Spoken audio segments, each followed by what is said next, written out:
Pemirsa Intens Investigasi, satu persatu tabir misteri mulai terbuka. Wafatnya seorang diplomat muda Kementerian Luar Negeri, ADP. Bukan lagi sekadar berita duka, namun kini berubah menjadi teka-teki yang menyita perhatian publik. Malam sebelum ditemukan tak bernyawa di kamar indekosnya, sebuah rekaman CCTV mengungkap detik-detik mengejutkan. ADP terlihat menaiki rooftop gedung Kemenlu seorang diri dalam gelap malam yang sunyi. Apa yang dilakukan ADP di sana? Dan apa yang sebenarnya terjadi setelah itu? Seperti apa Dani, tetangga indekos mendiang ADP, menyebut bahwa akses masuk ke dalam bangunan itu tidak sembarangan. Di mana pintu terkunci rapat dan hanya bisa dibuka oleh mereka yang memiliki kunci khusus. Siapa yang mungkin berhasil masuk tanpa izin? Ataukah ADP sebenarnya tidak sendiri malam itu? Di sisi lain, seperti apa juga Ketua RW setempat dan warga bernama Ibu Neni memberikan kesaksian tentang sosok ADP yang dikenal tertutup dan jarang bersosialisasi. Seperti apa juga Hotman Paris yang mengaku yakin dengan instingnya bahwa diplomat wafat karena diakhiri hidupnya oleh orang lain, dan bagaimana pula psikolog forensik yang melihat hal janggal dalam kematian diplomat ADP hingga anak indigo bernama Caca yang rasakan arwah diplomat ADP belum tenang. Pemirsa, bersama Intens Investigasi, kami hadirkan kabar terkini, terpercaya, dan teraktual. Tetapi sebelumnya, jangan lupa untuk like, subscribe, dan juga share channel YouTube ini.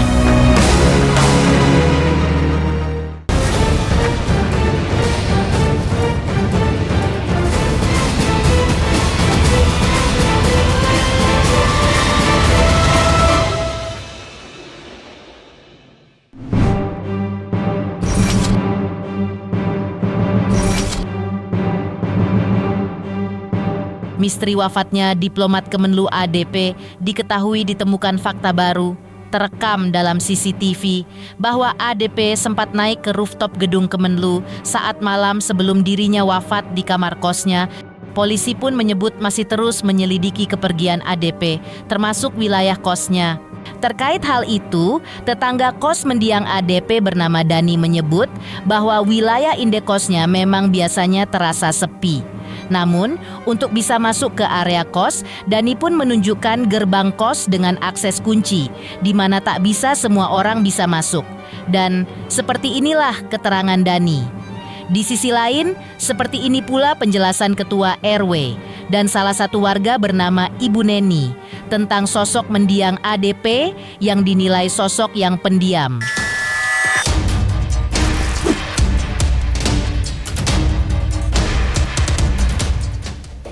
Untuk kejadiannya, ini ada di sini pintunya, dan ini harus pakai akses ya, maksudnya jadi nggak sembarang orang bisa masuk ke sini.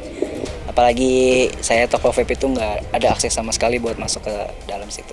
Kalau sama toko satu bangunan, cuma untuk pintunya dia masing-masing. Untuk kejadian sih ya lokasinya bener di sini, cuma saya saya nggak tahu kejelasan lebih dalamnya lagi karena kan ya tadi saya masih barulah untuk kosannya itu ada di sebelah belakang saya ini pintu masuknya. Untuk informasi itu ya benar, CCTV kita diambil oleh pihak polisi untuk barang bukti. Mungkin karena di sini biasanya juga sepi sunyi suasananya ya. Jadi kebanyakan tuh yang ngekos di sini juga mungkin pekerja. Jadi kita ketemu cuma malam gitu.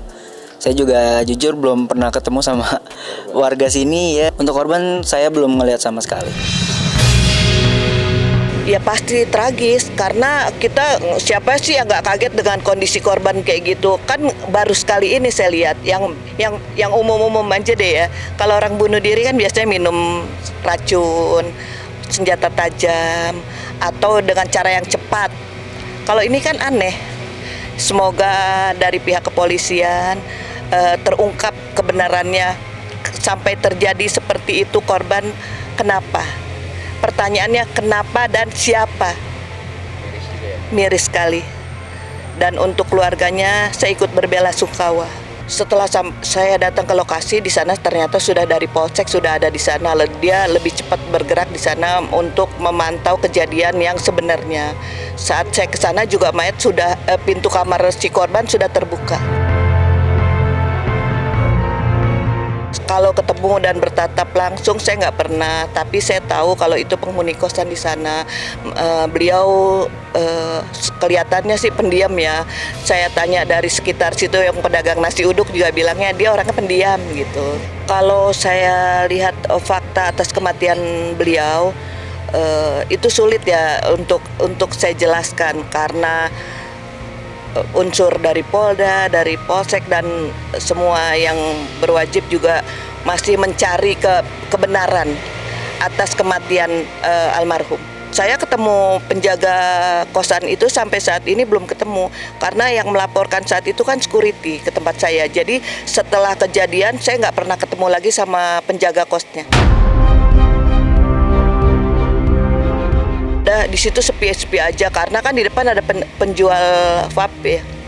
Jadi kadang juga di situ nggak terlalu ramai juga. Wilayah kita di situ terkesan memang rapi dan sepi. Makanya itu rapi benar kematiannya. Yang jadi pertanyaan memang posisinya di lakban saat saya lihat. Dia sih orangnya kayaknya biasa-biasa aja ya. Saya juga nggak tahu dia kerjanya apa.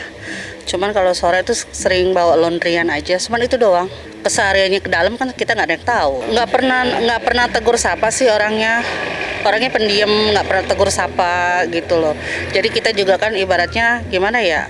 Namanya dia juga di situ kos kan banyak yang ngekos juga. Jadi sehari-hari dia cuma keluar laundry doang udah. Makanya nggak pernah kenal sama warga sini juga enggak. Ya lumayan lama sih dia di sini. Ya sekitar hampir setahunan lah dia di sini. Praktisi hukum kondang, Hotman Paris Hutapea, turut angkat bicara mengenai misteri wafatnya diplomat ADP. Dengan tegas, ia menyatakan keyakinannya bahwa mendiang diakhiri hidupnya oleh seseorang, bukan mengakhiri hidupnya sendiri. Hotman Paris Hutapea mendasari argumennya pada beberapa poin penting yang menurutnya tidak masuk akal jika korban mengakhiri hidupnya sendiri. Dirinya berpendapat sangat tidak mungkin seseorang akan melakban dirinya sendiri hingga kehilangan nyawa. Hotman Paris Hutapea juga menyoroti keanehan perilaku ADP sebelum ditemukan tak bernyawa. Ia mempertanyakan bagaimana mungkin orang yang berniat mengakhiri hidup malah membuang sampah dan bersih-bersih dengan tenang dan santai. Lebih lanjut, Hotman Paris Hutapea menyoroti kerapian lakban yang melilit kepala ADP. Jika benar mendiang melakban dirinya sendiri, ia mempertanyakan bagaimana proses tersebut bisa dilakukan dengan rapi, mengingat sulitnya bernapas saat lakban mulai menutup wajah. Meskipun demikian, Hotman Paris Hutapea juga mengakui bahwa mencari bukti korban dieksekusi dalam kasus ini adalah tantangan besar. Ia menduga bahwa pihak kepolisian sendiri mungkin memiliki firasat bahwa ADP adalah korban eksekusi. Namun kesulitan dalam menemukan bukti yang kuat menjadi hambatan. Saya pribadi berpendapat, saya yakin dia itu korban. Gak mungkin ada orang melakban dia sendiri sampai mati. Karena apa? Pada saat dia orang bunuh diri itu kan adalah pada saat dia mengalami krisis, dia nggak bisa nolong dirinya lagi. Pada saat ibaratnya tali, begitu talinya dilepaskan udah dicekkan, dia nggak bisa nolong dirinya lagi. Dia kan meronta-ronta dia kan. Orang bunuh diri kan pasti meronta-ronta kan. Kalau udah pakai tali, kalau pakai lakban, ya pasti dia akhirnya buka gitu kan. Jadi saya nggak yakin itu adalah korban bunuh diri. Itu saya yakin secara naluri dan juga secara insting saya. Kalau orang mau bunuh diri, nggak ada orang beres-beres kamar sampai buang sampah sebelum dia bunuh diri. Kan dia buang sampah kan 1-2 jam sebelum dia bunuh diri. Orang kalau mau bunuh diri pasti lepas stres di kamar kan, iya kan? Ya. Kok dia tenang santainya membuang sampah? Makanya saya udah bilang kemarin itu di kontrol agar sampah itu diperiksa isinya. Kalau itu bunuh diri, ya kan kan dia lakban sendiri kan, ya, ya rapi banget, ya. Ya pastinya waktu lakban nggak bisa napas dong, mana mungkin serapi itu, ya kan? Ya kan? Kita kan cuma paling kuat bisa nahan kan 1 menit. Ya kalau dia waktu lakban, ya mana mungkin ada orang sambil lakban sambil nahan napas. Kita nggak tahu. Aku feeling ya bisa-bisa itu mereka juga menduga itu adalah korban, tapi mencari buktinya nggak ada, susah. Selain itu, kriminolog Universitas Indonesia, Andrianus, turut memberikan analisisnya yang cukup mencengangkan. Menurutnya, dugaan bahwa ADP mengakhiri hidupnya masih sangat bisa diperdebatkan. Meski dalam rekaman CCTV, terlihat tak ada orang lain yang masuk ke area rooftop sebelum jasad ADP ditemukan. Namun secara psikologis, ADP tidak menunjukkan tanda-tanda seseorang yang ingin mengakhiri hidupnya sendiri. Lebih lanjut, sang kriminolog meyakini bahwa sebanyak 80 hingga 90% pihak kepolisian sebenarnya sudah menemukan fakta penting dalam kasus ini.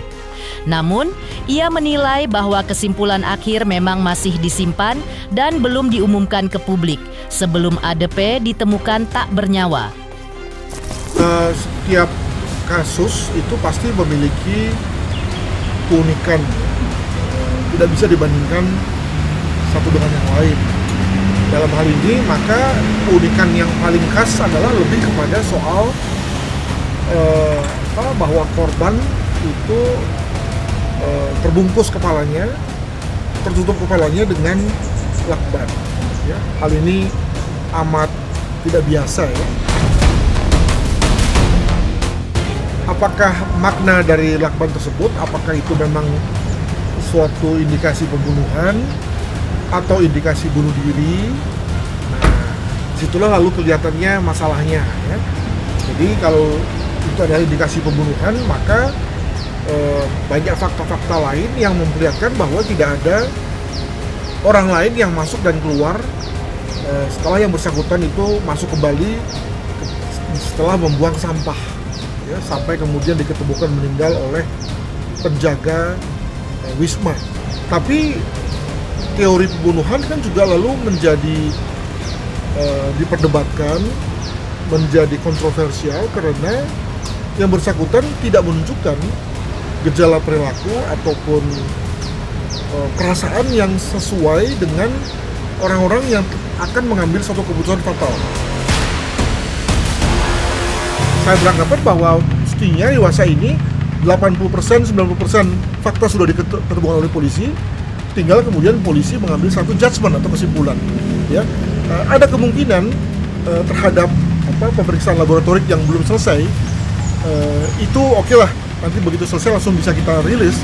Tapi sebetulnya kontribusi dia pada berubahnya pendapat itu rasanya udah nggak ada tuh, ya. Dengan kata lain, semua sudah mengarah pada satu teori, apakah teori pembunuhan, bunuh diri atau kecelakaan gitu ya.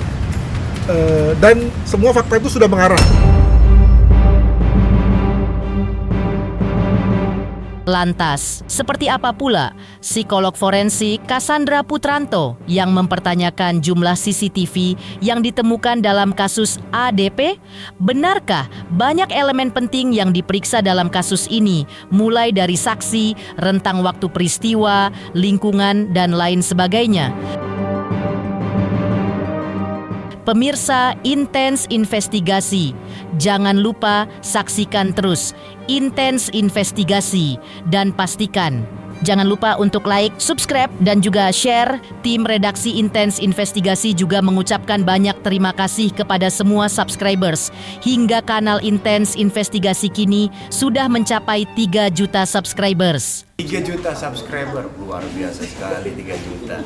Ya pokoknya semakin sukses lah dan bisa menghadirkan sesuatu yang memang baik untuk diperlihatkan.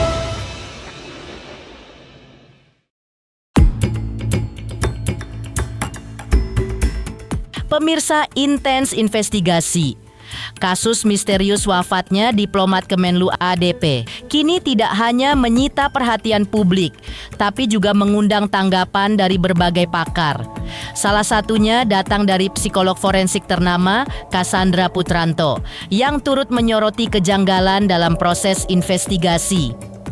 Dalam penjelasannya, Cassandra mempertanyakan jumlah CCTV yang ditemukan dan dianalisis dalam kasus ADP.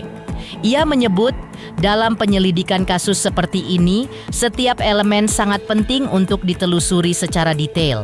Mulai dari kesaksian para saksi, rentang waktu kejadian, hingga kondisi lingkungan sekitar. Namun, Cassandra mengingatkan publik agar tidak langsung percaya pada semua bukti yang muncul di permukaan. Menurutnya, tidak semua petunjuk bisa diterima begitu saja. Ada tahapan uji kelayakan yang harus dilalui sebelum sebuah bukti bisa dinyatakan valid di mata hukum. Forensik, kami sebenarnya ada metode untuk membantu dan memberi tambahan petunjuk atau informasi terkait profil psikologis korban semasa hidupnya yang disebut sebagai otopsi psikologis.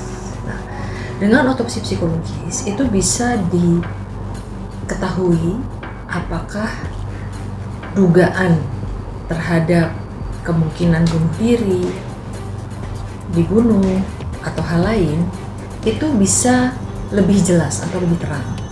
Tetapi tentu saja perlu dilengkapi dengan adanya visum yang lengkap terhadap korban, ya, yang tidak setengah-setengah, yang betul-betul bisa menjelaskan penyebab kematian, waktu kematian, dan kira-kira alat yang menyebabkan kematian.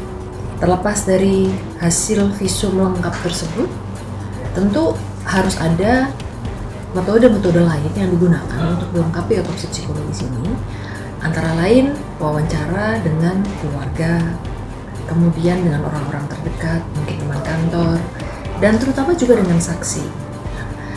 Berbagai barang bukti lain mungkin seperti CCTV, mungkin ada kimia forensik, ada hasil olah TKP, atau mungkin ada hasil pemeriksaan atau analisa terhadap kegiatan cyber atau yang berada di dalam handphone yang bersangkutan atau laptop dan lain sebagainya, itu juga diharapkan bisa membantu. Kita juga harus berhati-hati karena tidak semua bukti bisa diterima begitu saja. Semua bukti yang ada, CCTV, tempat sampah, waktu membuang sampah, saksi, mungkin ada sidik jari, baik di pintu atau di lakban ataupun di posisi dan lain sebagainya. Semua bukti harus diuji terlebih dahulu tingkat keaslian dan bahwa memang bebas dari kemungkinan adanya fabrikasi. Tak hanya mempertanyakan jumlah CCTV yang ditemukan dalam kasus misterius wafatnya diplomat ADP, psikolog forensik Cassandra Putranto juga menyoroti satu petunjuk penting lainnya, yakni hasil visum. Menurut Cassandra, meski seseorang telah meninggal dunia, tubuhnya masih bisa berbicara kepada orang-orang yang masih hidup. Caranya, melalui proses visum yang dilakukan oleh pihak berwenang. Hasil visum bisa memberikan banyak informasi krusial tentang bagaimana seseorang menghembuskan napas terakhirnya. Baik, sekali lagi CCTV adalah salah satu dari sekian banyak data yang diolah untuk bisa menghasilkan sebuah kesimpulan. Nah, kembali lagi tadi yang paling utama sekali lagi adalah visum. Visum inilah yang bisa memberikan data yang paling tepat dan paling lengkap tentang waktu kematian, penyebab kematian, dan tentu saja alat yang berkaitan dengan kematian tersebut. Kita tidak bisa lompat begitu saja kepada sebuah kesimpulan. Kita harus berangkat dari visum itu sendiri. Nah, visum et repertum yang dihasilkan oleh kedokteran forensik itu adalah dasar dari semua proses pemeriksaan yang bisa betul-betul memberikan data selengkapnya, dan bahwa tubuh yang sudah tidak bernyawa sebenarnya masih bisa berbicara, dalam arti memberikan informasi kepada yang masih hidup, kepada kita semua, bagaimana proses kematiannya. Lantas, seperti apa anak indigo bernama Caca yang rasakan arwah diplomat ADP belum tenang? Pemirsa Intens Investigasi, jangan lupa saksikan terus Intens Investigasi. Dan pastikan, jangan lupa untuk like, subscribe, share, dan juga komen. Tim redaksi Intens Investigasi juga mengucapkan banyak terima kasih kepada semua subscribers. Hingga kanal Intens Investigasi kini sudah mencapai 3 juta subscribers. Selamat untuk Intens Investigasi karena sudah mencapai 3 juta subscribers di YouTube. Sukses selalu dan all the best.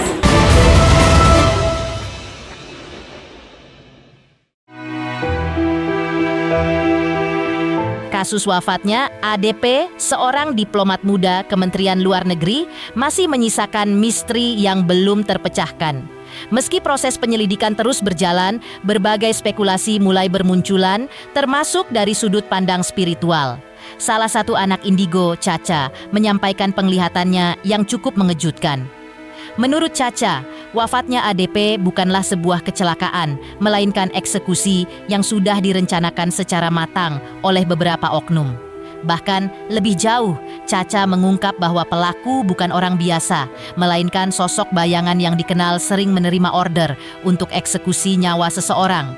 Benarkah kematian ADP murni kecelakaan, ataukah ada konspirasi besar di balik tragedi ini?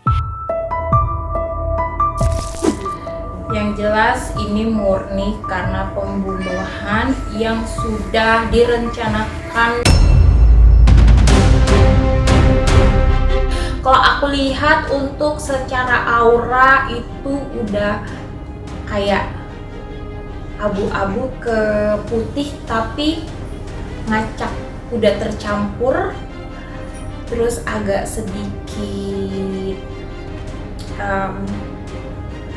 apa ya namanya, nggak terang tapi benar-benar redup. Terus aku merasakan hawa yang panas. Hawa panas ini dari paniknya dia, dari ketakutannya dia, dari amarahnya dia yang dipendam, dari kekecewaannya dia. Iya, jelas banget terlihat. Cuman kalau aku tarik ke belakang, dari 2 minggu sebelum kejadian, korban ini udah sangat panik, sangat takut, stres berat, sampai yang aku lihat sebelum korban ini meninggal, seharian itu asam lambungnya dia benar-benar benar-benar bikin dia tersiksa. Pemirsa Intens Investigasi, jangan lupa saksikan terus Intens Investigasi. Dan pastikan jangan lupa untuk like, subscribe, share, dan juga komen. Tim redaksi Intens Investigasi juga mengucapkan banyak terima kasih kepada semua subscribers. Hingga channel Intens Investigasi kini sudah mencapai 3 juta subscriber.